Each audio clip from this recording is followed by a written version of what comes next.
এই তোর সমস্যা কি কাজেনি? বেশ কিছুদিন দেখতেছি তুই আমাদের একটু এড়িয়ে এড়িয়ে চলতেছিস, ভালোভাবে কথাবার্তা বলতেছিস নে।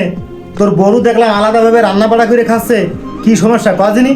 তুই যখন ছোট তখন বাপ মা দুইজনই মারা গেছে, কত কষ্ট দুঃখ করে তোর মানুষ করেছি, নিজে না খেয়ে তোর খাওয়াইছি, নিজে না করে তোর পড়াইছি, আমি নিজে গন্ড মূর্খ রয়েছি, তোর আমি লেখাপড়া শিখাইছি, স্কুল কলেজ ইউনিভার্সিটি সব জায়গায় তোর লেখাপড়া শিখাইছি।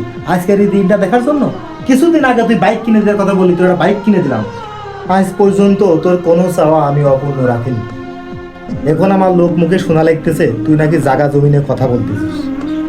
সব সমস্যা যদি এই জাগা জমি নিয়েই হয়, তাহলে আজকের থেকে এই জায়গা জমি আমি সব তোকে দিয়ে দিলাম।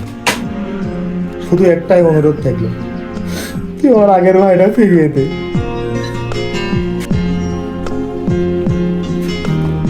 ভাইয়া